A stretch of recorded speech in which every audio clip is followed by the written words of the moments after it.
Good morning and welcome to Meet the Festival. My name is Katherine Laing and I'm the Administrative Manager in the Education Department at the Stratford Festival. It's so good to be here this morning. As we begin, I would like to acknowledge that while we're coming together from a lot of different places this morning, the territory where the Stratford Festival is situated is governed by two treaties, the Dish with One Spoon Wampum Belt Covenant of 1701 and the Huron Tract Treaty of 1827. And these lands and waterways have for generations been shared and cared for by the Anishinaabe, the Haudenosaunee Confederacy, the Wendat, and the Neutrals. And as I think about the people who have sat where I am sitting right now for hundreds and thousands of years, I'm filled with gratitude for their care of this land that enables me to enjoy living and working here now. And I take it as my responsibility to honor these treaties and to always be learning about how to be a better treaty partner. So today for Meet the Festival, we are joined by artists from I Am William, Shakura Dickson and Landon Doak. This is Shakura's first season with the Stratford Festival, and she is playing Margaret in I Am William. Credits outside of the festival include Alana in Dear Evan Hansen with Mirvish Theatre, Sugar in Trout Stanley at Factory Theatre, Scarlett in Girls Like That at Tarragon Theatre, Phaedra in Jerusalem with Outside the March and Crows Theatre, and Beverly in Other Side of the Game with Obsidian and Cahoots Theatres. Shakura has also done some work in television, appearing in Grand Army, Private Eyes, and Coroner. And she is a Sheridan College graduate from their musical theater performance program, and she won a Dora Award for her performance in Jerusalem. Oh. Hey.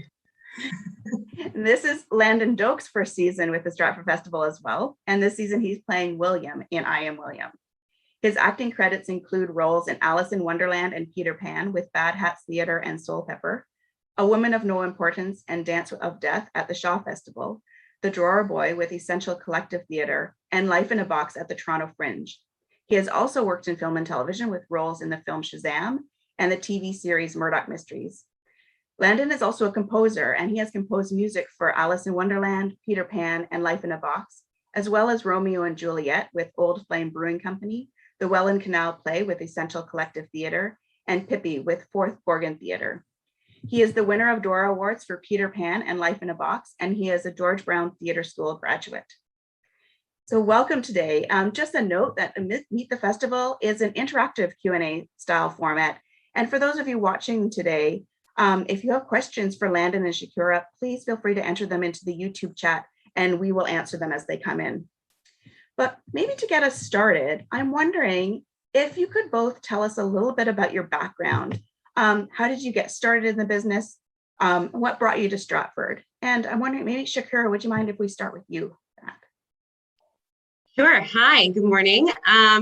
My background, I've pretty much been doing this kind of thing since I was probably about 10 years old. I started working at a dance studio that did a lot of theater work, and they were all either working artists or came up through the biz. So they really established like a very professional working environment for young people. So I was like doing theater shows all throughout. And then I did this theater summer programs at TYT and like Theater Aquarius and things like that.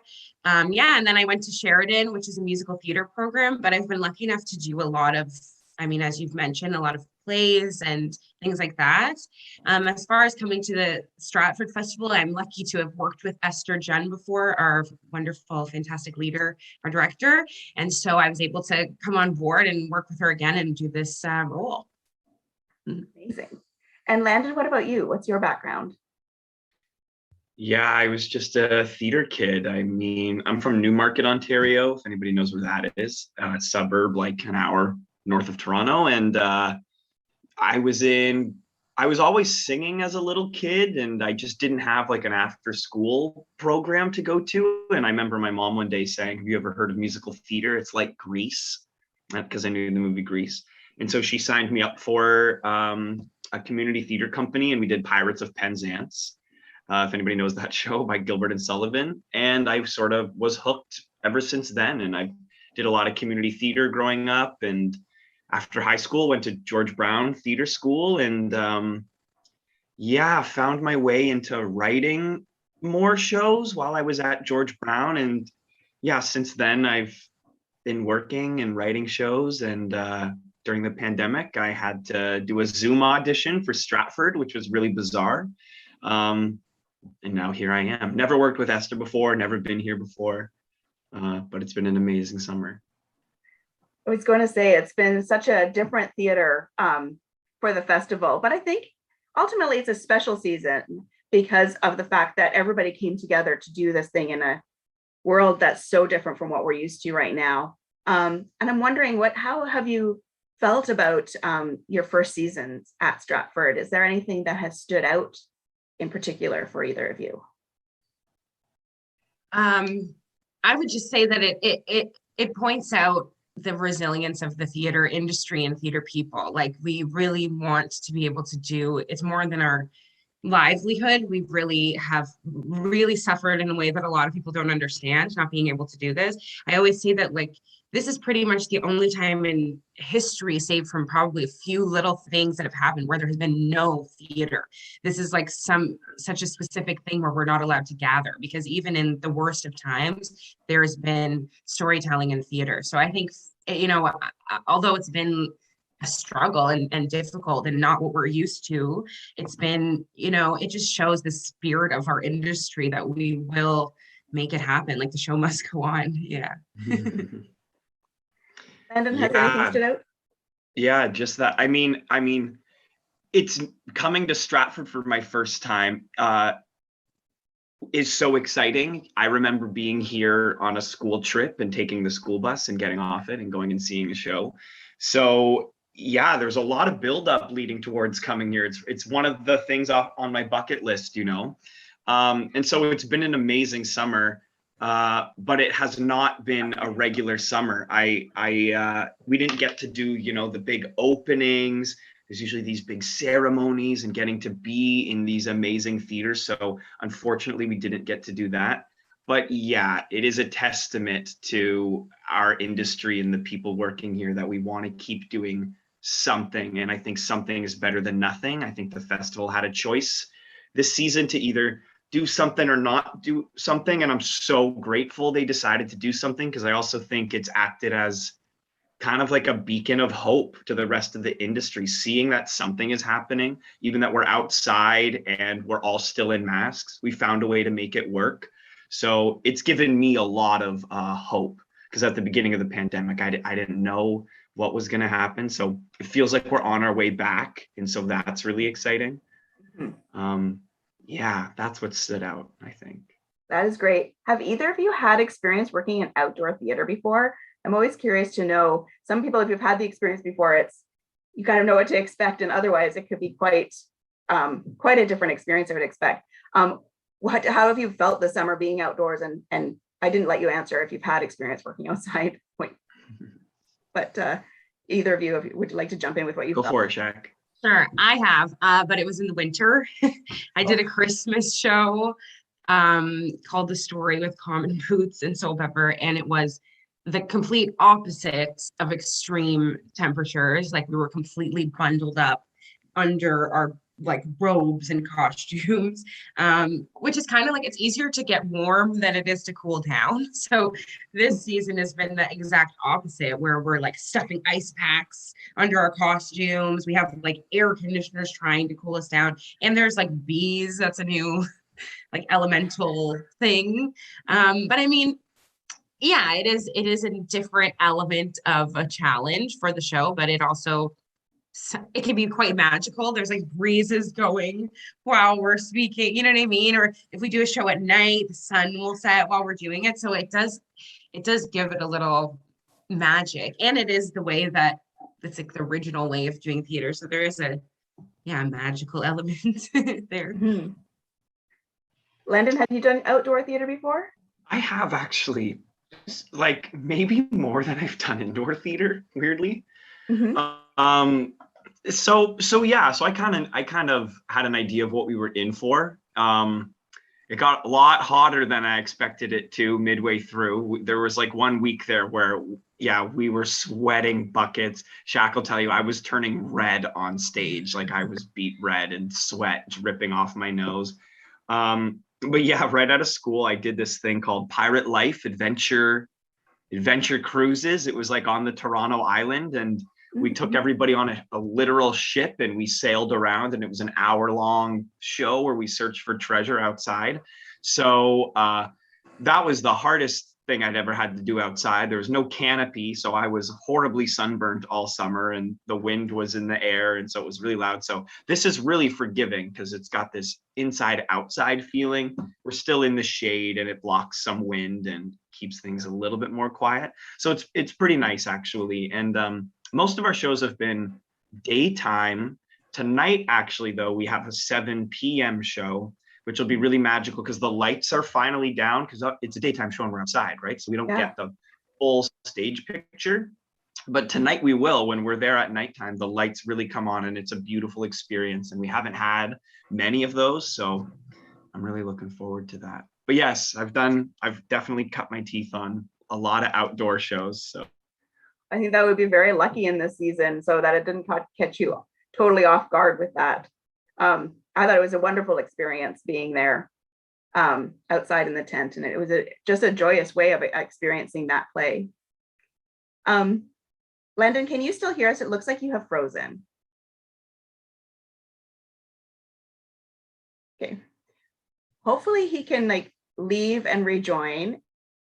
And in the meantime, Shakura, I would like to ask you a question. So about you were in Dear Evan Hansen, and that is such a big and quite well-known musical. And then you've done new works like this one, and some of the other plays that you've worked on are smaller productions. And I'm wondering if you can talk about how the experiences compare. Like, what are there differences, or how do you feel about both of those types of productions? Yeah, I mean, doing that was, of course, a crazy experience because, yeah, people know it. We have like fans still, like, you know, for that show, which is great to be a part of something so big. It's amazing to be part of that moment. But I always say that at the end, at the very core, it's all the same. Like we're all coming together to make work. Going into that process, I was quite intimidated and thinking like, you know, you get the imposter syndrome and thinking like, I'm not at that level, but it really at the core was there's a director, there's a music director, there's stage management, we're all, you know, collaborating. So yeah, you know, there is that we're getting seen by so many more people per day, and especially because we're doing roles that we're already that process, we're doing a role that is established and we need to do it the way that they do it on Broadway and on the tour. We're pretty much like we were given a little bit of like our own artistic freedom, and they wanted us to bring ourselves to it. But that one, you know, we did have to join a show, whereas in a workshop or doing something new, we can, you know, create. Like as far as this process, I was able to just do the Margaret that I thought she was, and especially because it was new, there was a lot of like conversation with Rebecca and Liana, who are our playwright and translator. So it was a little more of a creative process, but really it's all the same. There's no like all of a sudden when you're at this level, it's a different thing, which I thought it would be, but it really is. Yeah, we're all just making theater. Yeah. Oh, it's good because you do wonder that when you see a show or hear about a show that other people have done. Like I was wondering whether it would be hard to do Dear Evan Hansen knowing you needed to do it like it is in Broadway. And you question in terms of it being, it's quite interesting. It's like the blocking that has to be exactly the same. Like we're going to numbers on the stage, like you have to come to 3 and then you have to be at 6, you know what I mean, things like that. But we were able to like, you know, as far as my role goes, I think I really did my own version, you know, but yeah, there were certain things that were set already coming into the process. Yeah. Right. Welcome back, Landon. I'm glad you're able to join us again. Thanks. We'll just go with it. I've got another question. I've got a question for you, Landon, but first we do have a question from Stuart who's entered. So I'm going to jump to that one and then I'll come back to the others. And he's wondering, did either of you find it difficult to reconcile the fun of the show and the various serious and sad implications of its theme, even continuing today? Well, as far as I go, I'm pretty much the one who's shouldering all that sadness. But I think I always say that in order for things to like in order for that stuff to be effective and be grounded and be something that's going to move you in the audience, you need to laugh too. There always is, no matter, like, if you think of the saddest play, there's still laughter and joy in that, because, well, first of all, nobody wants to sit there for 2 hours and just weep, and it also, it's like, you can't feel sad without feeling happy. And then, and the really good shows, you're like crying, and then they say something funny and you're like, like laughing and crying at the same time, So I think, yeah, it's all coming from that same place. And I think you have to laugh. There has to be moments of joy. Our show goes on a dime back and forth between those moments. But I think in every strong piece, there has to be, no matter how devastating the work is or the piece is, you still have to laugh. And that's human, right? Like having a breakdown and freaking out, and then you break a pillow and there's feathers everywhere, and then you have to laugh. You know what I mean? So that is real. Like, that's part of the human experience, Yeah. Well put. Yeah, I feel similarly. It's definitely a hard thing to balance, going back and forth. But there's a saying that's like, if you can make them laugh, then you can make them cry. And I think that's definitely true. So yeah, but Shakura's definitely got the burden of the heavy stuff in this show, and my track is the opposite. I just come in and I provide the, I guess, comedic relief or whatever a lot of the time. But so does Alan and Shannon too. It's got such a great energy to it. I really enjoyed it. And it really made you think at times, where you think about the consequences if a woman is found out about that she's been studying it all, and just think, oh my goodness, that is very, very serious and severe. But then you're laughing because it is such a good energy. So you're right, it goes back and forth. We have a comment that's come in from CM, and they want me to tell you that they've seen the show 2 times, one last Friday and this Friday, and that it's an awesome show. So thank you. Thanks for coming back. That's awesome. So Landon, along with your acting credits, you've also done a fair amount of composing, and I'm wondering if you can talk about that for a little bit. How did you get started in that? Yeah, so I grew up doing musical theater. I had dreams of going to Sheridan. And then last minute I pivoted. I had an acting teacher kind of talk me into going to George Brown. I didn't really go to an arts high school or anything growing up. So I didn't really know, I just didn't know a lot about theater before theater school. I think the only shows I'd really seen was Jersey Boys and The Lion King, great shows.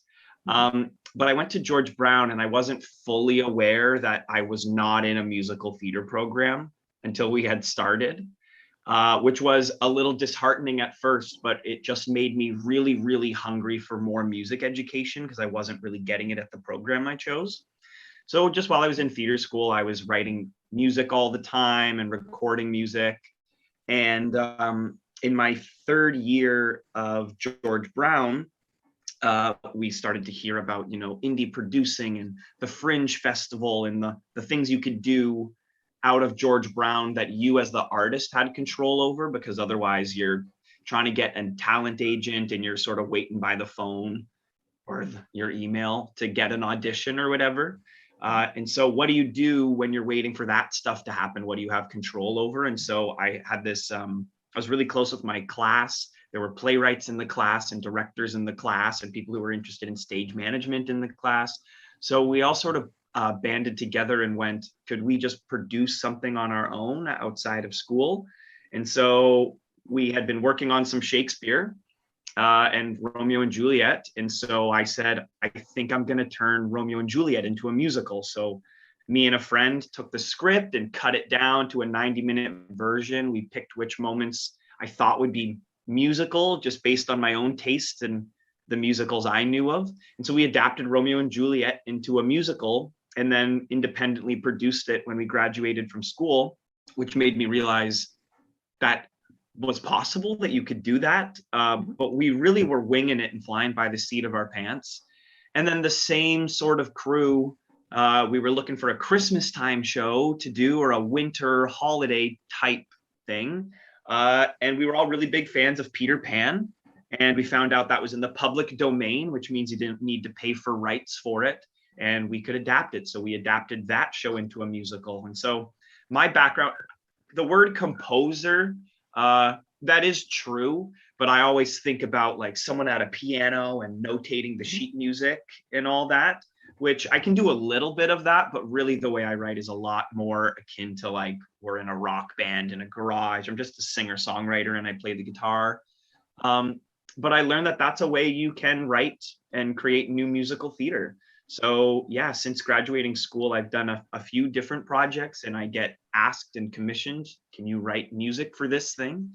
And I have that skill, but really my sensibility is as a singer-songwriter who trained in classical theater, but I think have an understanding of what makes a good musical and when a song should go where in any given plot. So I've done a lot of adaptations of old stories and turning them into music.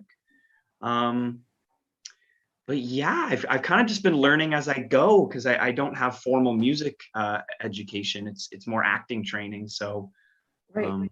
yeah. That's fantastic. Do you see yourself like, do you find yourself drawn more to acting or more to writing, or is it just something that balances you out as an artist? Like wondering if when as you look forward, are you drawn more one way or the other? I think now it balances me out as an artist. Initially, like I still just think of myself as an actor. That's always what I've wanted to do, is be an actor. As much as I love to sing and I love musicals, it truly was out of necessity. It's like you graduate theater school, we're all talented, we're all hungry, we're all ready to book the jobs. There's only so many jobs available. You're just waiting around and you're unemployed for so long. I couldn't take it. I needed to do something. So I just started making my own work. So I think I'll continue to do that for sure. You know, if I don't have a gig coming up and the auditions aren't really coming in, I'll find something to do. I'll write a show. But really, I think I want to be a performer. But I love putting myself in the shows I write. That's sort of been my shtick, I guess, is writing my way onto the stage. Because yeah, some of the shows I've done, I'm like, if this was auditioning, I don't know if I would have booked this part, but I wrote it so I can give myself this part. But really, yeah, the writing thing came out of necessity and I want to be a performer, but I love it. And after doing a show like this, you know, for a few months, I'm like really ready to sit in my apartment and write a show now too. I've grown to really love it. So I hope to have a career where I'm going back and forth between both and putting myself in shows I write. Yeah, exactly. That's wonderful. It is just nice to have broad range of experiences, just because it's also interesting to be able to do such a wide range of things. We have a question from Elizabeth, and she's wondering, do you have a dream show you'd like to be in? This question is to both of you. So Shakura, would you like to answer first? I really want to be in Dreamgirls. That's like my dream musical. I want to play Laurel in Dreamgirls. That's mine. And Landon? Yeah, I have lots, I guess. I'd love to do anything in West Side Story. I love West Side Story so much. Yeah, I'd love to play like a Romeo in a professional Shakespeare show. That'd be awesome to do too. Really also want to adapt Winnie the Pooh into a new musical. I'd love to play Winnie the Pooh. Yeah, lots. Excellent. We have another question from Stuart. It's going back a little bit to more dealing with the play. And Shakura, have you yourself experienced the theme presented in this show in your personal life? I mean, sure. Yeah, I mean, I don't think there's a woman or a non-binary person out there who doesn't feel marginalized. And I think in our show, it's you can't do something because of, you know, these outside reasons and the rules and whatever. But I mean, every person, especially as a woman of color, a Black woman, you're told that you can't do things, whether directly or indirectly, by not being able to see yourself represented anywhere. Obviously, it's like getting better now, but as a kid, it was like, to be a theater artist, that was not really something that I even considered. But I am from a place where, you know, I was the only Black person, so I was that person trying to navigate, and all through theater school as well. I was one of 2 Black people in my year trying to navigate where is our place in theater, in musical theater, at that. So yeah, I think as women, we feel like there's certain jobs that we can do that are for women, that are, you know what I mean, math and science is for boys, and we tell kids that from the beginning. So I think, yeah, those ideas, and also, you know, the themes of mother-daughter, it really spoke to me in the show. I have a single mom, so a lot of the things in that relationship really spoke to me. You know, there's the part where she tells me to go and go do it, and that always reminds me of my mom, because she was just so supportive, and that always gets me, you know, in the show, because I just think it's such a, like, you know, beautiful example of what a mom will do for their daughter, especially that mom-daughter relationship. So that theme also was really close to me, for sure. That leads to another question that I was going to ask about, because there's so much about, I mean, gender and gender equity and everything in this play. And so what do you think are reasons why writers choose to conceal their true identity? And I mean, that happens regardless, I think, now, but and how does gender, do you think, impact that decision? Yeah, I think, you know, you think of those, isn't The Outsiders, that author, or, you know, they use just an initial women, because people aren't going to read their work if they know if it's not done by a man. And it's kind of like that. I don't know if you've ever heard of this, but someone did an experiment at work and started signing their emails with a man's name, and all of a sudden things were getting done. People weren't questioning their decisions or their, you know, what they wanted to do going forth with clients and things like that. People were polite and not, you know, like giving this kind of energy, it's sexist energy. So I think, you know, it's a survival tactic. And I think I understand why, but I hope that now people are going to start to not do that. Just because I want to read books written by women. I want to know who's writing it. And I think that it informs the work. Like if like, for example, our show was written by a woman, so she knows what she's talking about. So I would like to read a story about a woman by a woman, or about a queer person by a queer person. So I mean, I do want to know now, but I do see why, especially like going back, why people would do that, for sure. Mm-hmm.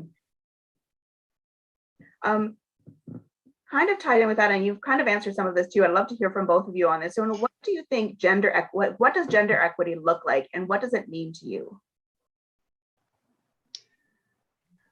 I think we have to work towards dismantling the gender binary, because I think that's what's holding us back, is that we're really segregated as male people and female people, which is obviously changing. I mean, we're in the theater. I use they pronouns and I identify as non-binary, and yeah, that's really important, especially in the theater. Is, you know, traditionally there's plenty of stories with a white male lead. Most stories, I'd say, that I've seen, that's the case, and it's holding us back, because it makes us, I think we have a lot more in common than we have different, and until we see that being represented, we'll always feel really segregated, and I don't think, like, traditionally men and women like understand each other's experience. We're really separated, and yeah, I think a great place to start is acknowledging that there is a spectrum of gender identities, not just male and female, and we all fit somewhere along that. And I think once we acknowledge that, that's one step towards equality, because yeah, still our roles in life are really, really different. And like Shakura was saying, that story about the emails, you might as a female feel compelled, yeah, to disguise yourself under a male name, and you're going to get more respect. Like, that's an example right there. There's still just a lot more work to be done. It's not equal. So did I answer your question? You did. Yeah, that was great. Shakura, did you have anything you wanted to say about that?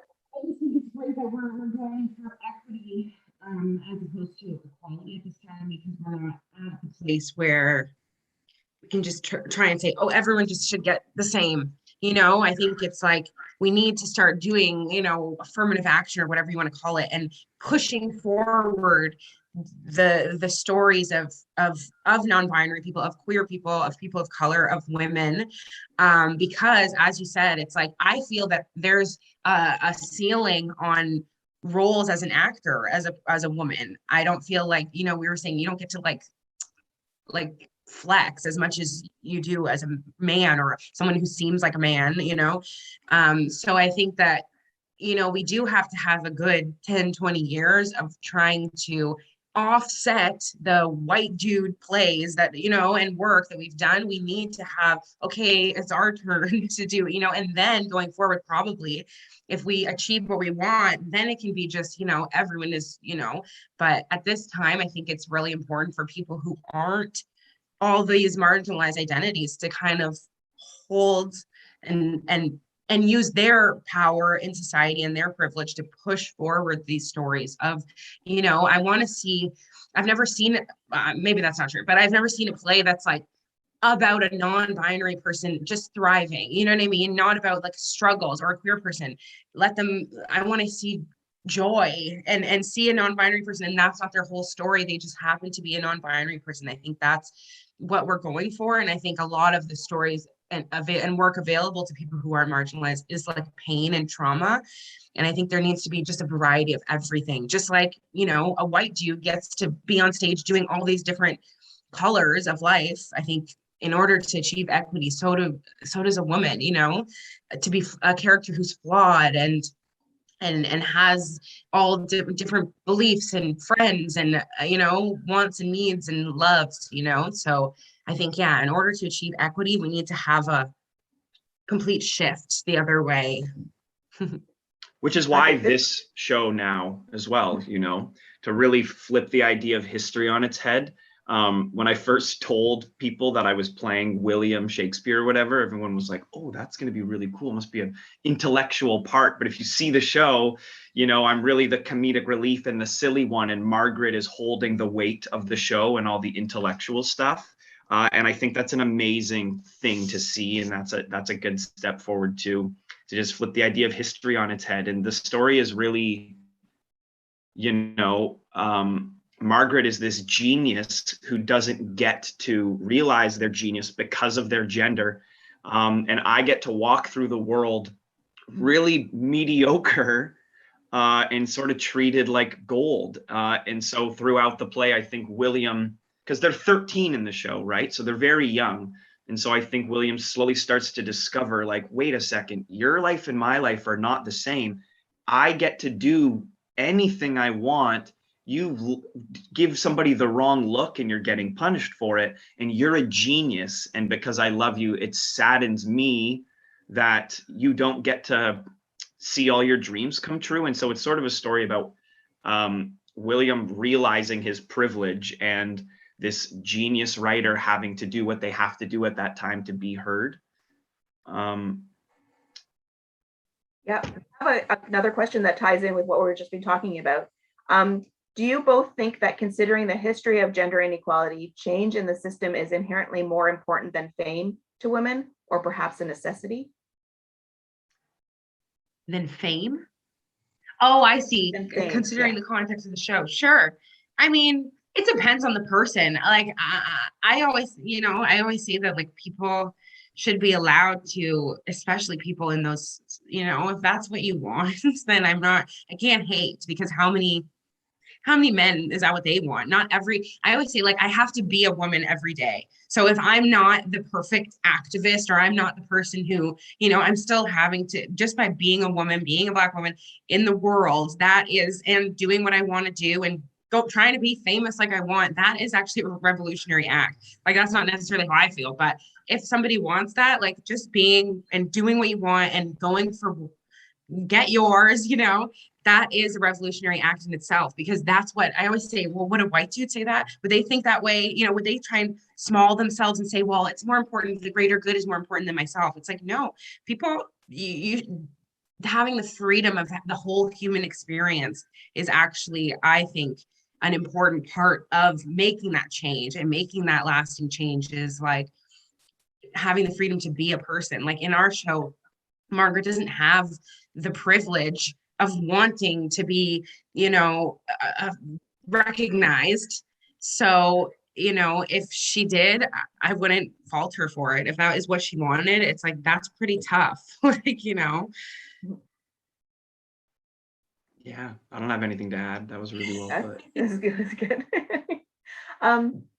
So I find that William and Margaret are so supportive of each other in the play. I think they're such a good example of siblings. Like, and I'm wondering, what do you think are the qualities of a good sibling? Landon, I'm an only child, so I know I see them on TV, what it looks like, it feels like. Yeah, I think that's a great question, but I don't think it's sibling specific necessarily. I mean, I'll answer how to be a good sibling, but I think it's just how to be a supportive in a relationship with anybody. I mean, yeah. Being a good listener, really listening to somebody and hearing their experience and taking the time to have conversations and supporting each other and being aware of each other's dreams.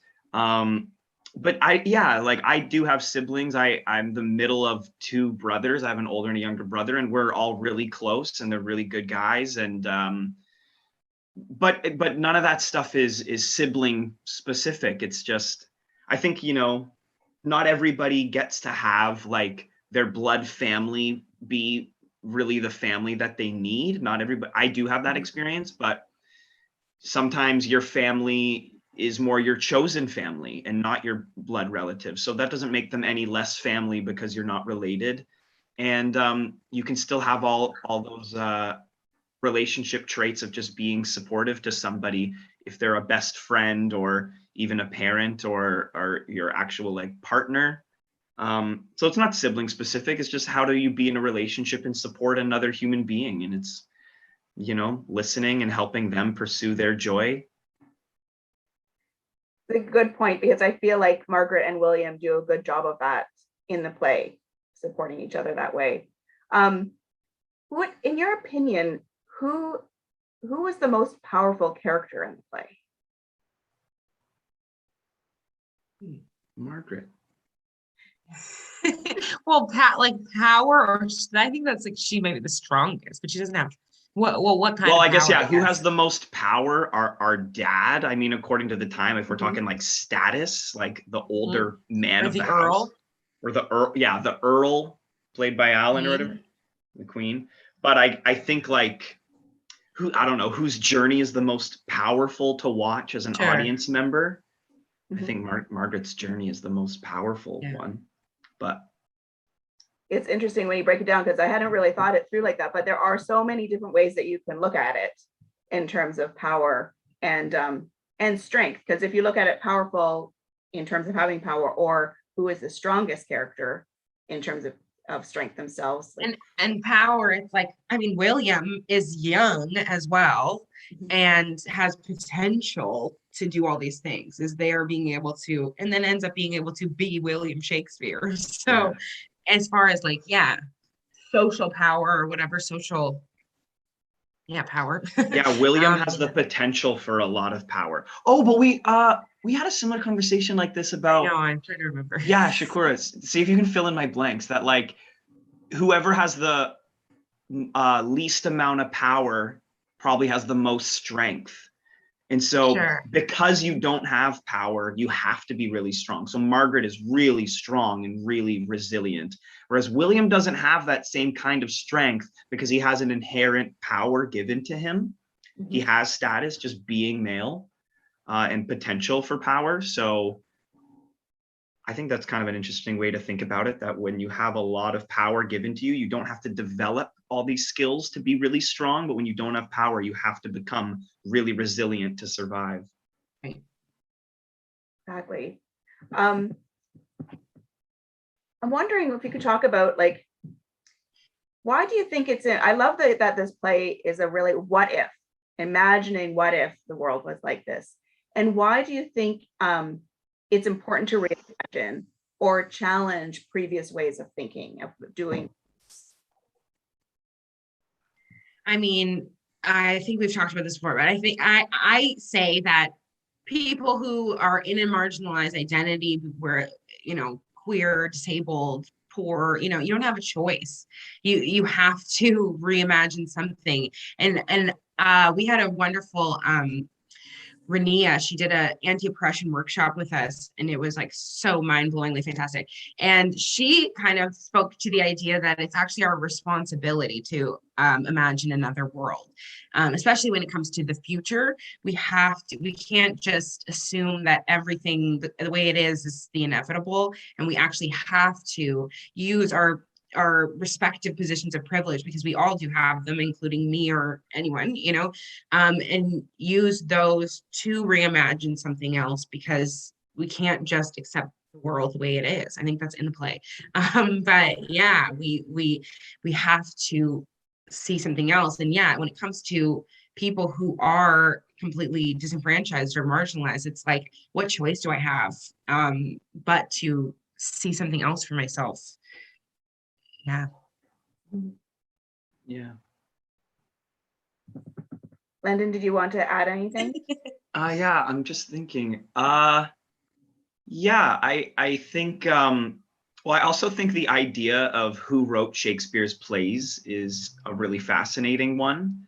And yeah, I think today we are trying to, as artists, flip our ways of thinking and challenge our ideas and make the audience more aware of, the gender binary and these social issues and how we can change. I think humanity forever, we're naturally curious creatures, and we're always looking for better and more and different. And that's just how we are as humans. And so there's a lot to be done.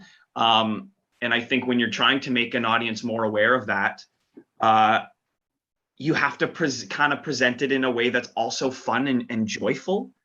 Like we were talking about with tragedy, there's got to be moments of comedy. And so I think it's a really fun idea. It's funny to think that maybe Shakespeare didn't write their shows and that they might have had a sister who did. And that could be true. We know Shakespeare had siblings, and we know women weren't allowed to write at that time. So it's actually not a bad theory. It could be true, but I just think it's a fun thought to ponder.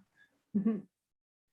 Great. We've got a couple of other questions. First thing, this one ties into what we were just talking about. It's like, how do you both personally feel about this play in context to children understanding the depth of what it discusses?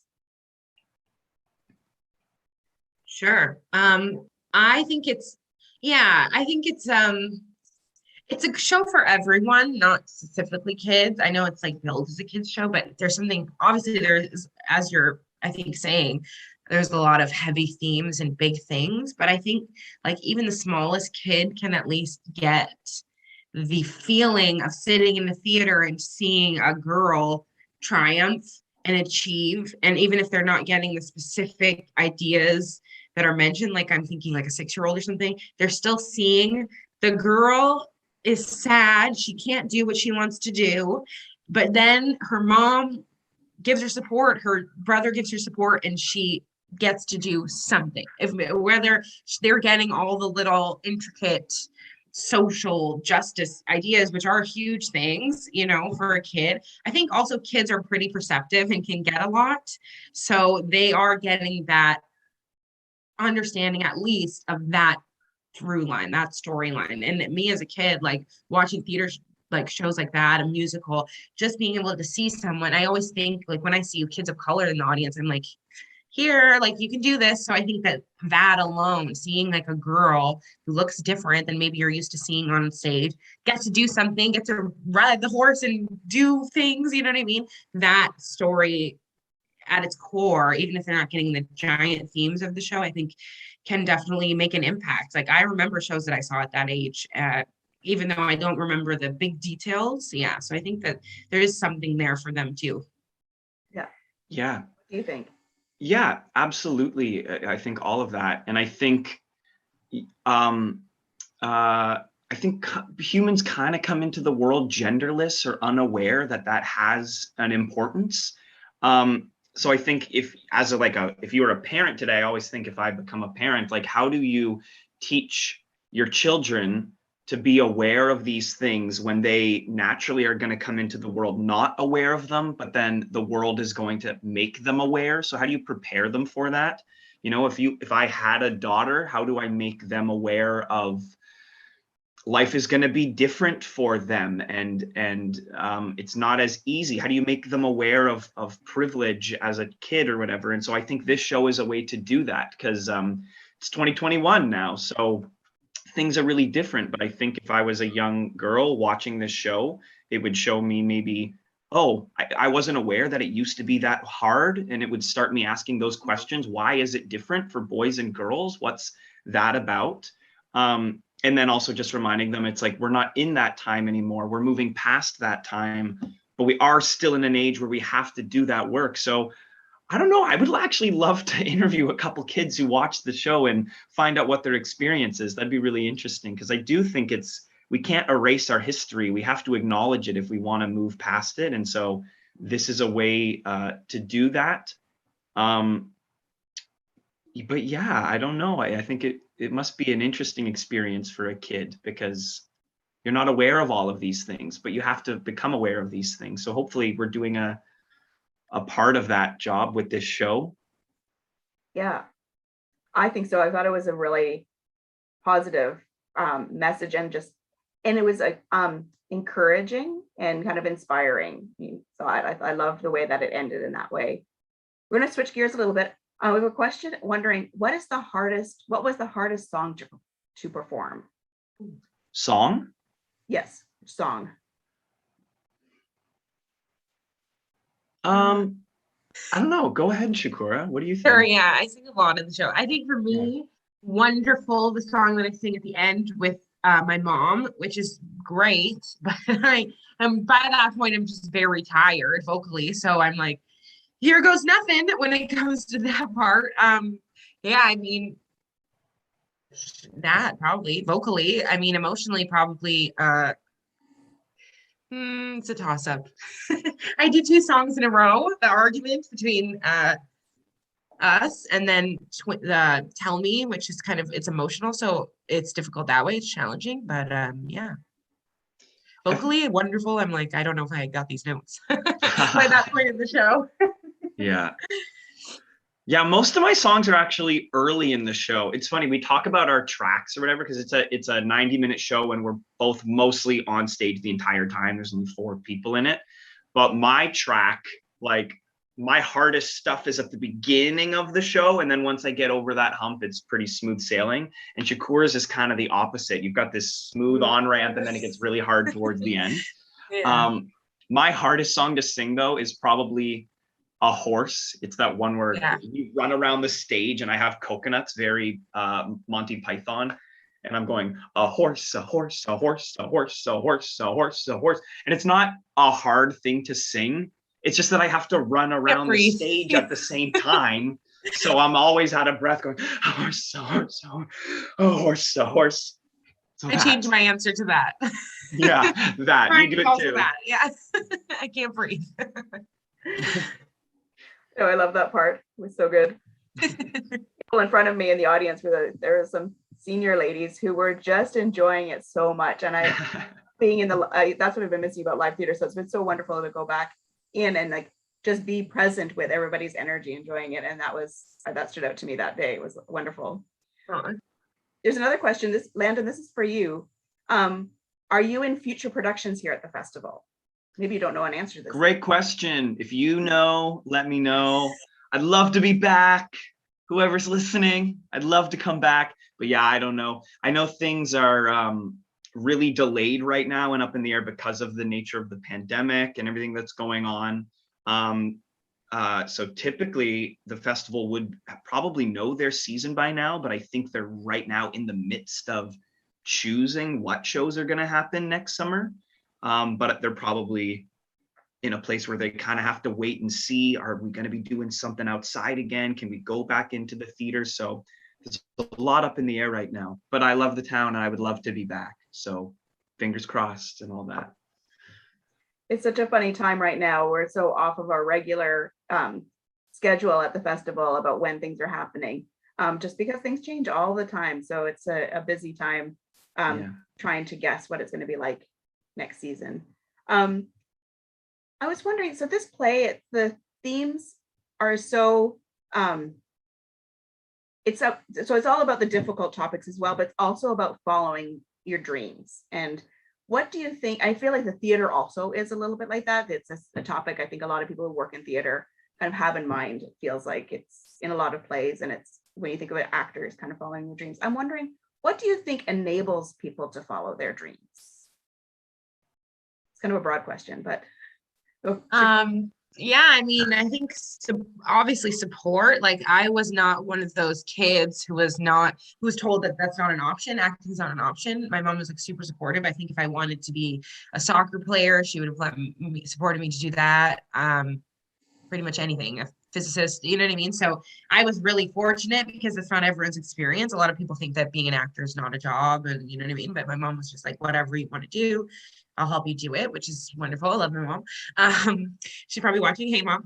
But I think also it's like to get to see yourself represented. I think I always say if you don't see it, you can't be it. So if you think that only, if you want to be a physicist and you only see certain types of people doing that, then it's like, oh, maybe that's not a job for me. So I think being able to see yourself represented is like really, it can be life-changing. I always tell the story that when I saw Lion King, and there's a scene where like young Simba and young Nala run through the house to go up on the stage, and I was like in the aisle, so these like little Black kids ran by me, and I was like, oh, like cool, like I could see myself doing that, and that was like a moment for me. So I think, yeah, if you see yourself represented, it can be really life-changing. It's like, okay, well, she obviously could do it, so why not me? Yeah. I mean, that journey was a little easier for me. I've definitely grown up seeing people who look like me on the stage, so I think I grew up thinking this is something I can do. But in general, support is the number one thing. If you have a supportive network of family or chosen family who believe in you as much as you believe in yourself, or will believe in you the days that you don't believe in yourself, everything we talked about siblings and having a good relationship is important. But I also know a lot of artists who didn't get that support. And so for them to achieve their dream, they just had to have this like blatant self-belief and perseverance and almost proving those people wrong kind of thing. So everybody's journey is really different. I was definitely lucky to have some support, but I know some really successful artists who are achieving their dreams and didn't get any of that support and almost achieved their dreams out of protest. So I think the most important thing is you got to have that self-belief and that self-drive to keep yourself going when things get hard. But also I would say, have dreams, set your dreams, but let your dreams shift as your life shifts. Like I remember being in like grade 12 or something and just kicking myself over like I'm 18 and I'm still not a world famous like actor. And I think at that point, your dreams can actually become harmful because you've set your expectations so high and hope for that, dream for that. But if it doesn't come through, like there's so many other things to dream for, and life is worth living and all that. So don't be afraid to let your dreams shift as time goes on and your life shifts. I know my dreams have shifted, but I'm still living a lot of those dreams, and I have a lot of dreams to pursue still, but they're different than they were when I was younger. So, and I think there was a time in my life where I was just trying to fulfill the dreams of a younger version of me. And now that I'm a little older, I'm going, wait, are those my dreams anymore? Or were those a different Landon's dreams? And maybe I don't need to pursue those dreams anymore. So yeah, believe in yourself, but also go easy on yourself. Maybe, I don't know. Yes, it's such a good point. It is interesting how dreams and things can shift as you go through life. And it's good to be able to move that. I found that myself. We've had a couple of comments. We want to do a shout out to the musicians, acknowledge like how amazing and what they just bring so much to the show as well. So the band is fantastic. Totally. It's a 3-piece band. We've got someone on the piano, a percussionist who plays all kinds of different things. And then the third guy is playing the trumpet and the cello. and one moment during the show, like fully puts the trumpet down and starts playing the cello and goes back. It's really impressive. They're really solid. Yeah. They're also like part of our show in a lot of ways. Like every time I come on the stage, I like wave at Ben as I put my little tree in. I'm like, hey, like we're starting the show. And like Graham, I always say is like the best audience member. He will sit there and laugh at everything I say, every show. Like I'm like, you heard that one already, but you're still gonna laugh. So yeah, it's great. It's really fun to have them there. It's like a different, you know, that's not always the case. Like I've done shows where the audience, the band is up above us, where they're, you know what I mean, backstage, under the stage. So it's fun when they're on stage. Just it's just another part of it. They're part of the show. Yeah, they're great. They're wonderful. It is. It's a great dynamic for the show. There's another comment. So somebody who would love to do this, for us to do the show again next year because it was their favorite show. So Okay. that's wonderful. I'm glad that you enjoyed it so much. Thank you. And then one question, we kind of touched on this at the beginning, but was the obvious lack of control in the surroundings outside the tent difficult for you to perform? Yeah. Yeah. Yeah. Sometimes it's really forgiving out there. Sometimes it's lovely, you know, some crickets and some birds can really add to the atmosphere. But the trucks coming by, the ice cream trucks and stuff, they really or take honking. There was one show where Landon was like, "Look at me, sister, beep, trust in me when I say beep." It was like in time with the music. Yeah, the beeping is like car alarms. Oh yeah, sirens, everything. It is what it is. You just gotta power through it. Yeah. Yeah. Sometimes it will, like, sometimes it's like Alan said something about birds and like a literal like flock of birds like, come by. So that's kind of cool. We're actually outside in those surroundings. It is. It's making it such a unique experience this year that we haven't often had. So it's wonderful when those. I love the story about the car horn being in sync to the song, like in the song. But I know, you know, it's even hard for an audience member. So if you came and saw the show, like, thanks for coming and bearing with us, because theater can't happen without an audience, and it's a really difficult season. So I feel like us in the audience, like, we pulled it off this summer, and it wasn't always easy, and it was windy and rainy sometimes, but you stayed and you sat through it. And yeah, those little things happen and they take you out of it and you miss a couple lines, but then you just refocus and come back into it. So I feel like we did it. We're doing it. Exactly. I agree. It's been a wonderful show. I'm just noticing the time. We're really actually out of time for this morning. But I wanted to take a minute to thank you both, Shakura and Landon, for being here today and sharing your time with us and stories and thoughts about some of these big topics and the experience of this season. So thank you so much. And thank you for those of you watching today. Thank you for joining. Thank you for your questions. It's been a lovely morning. We're doing Meet the Festival again next Saturday at 10 a.m. And that will be with the artists from R&J, Dante Gemma and Eponine Lee, who play Romeo and Juliet in that play. So I hope that you can join us again next Saturday at the same time. So thank you again, everyone. Bye. Bye.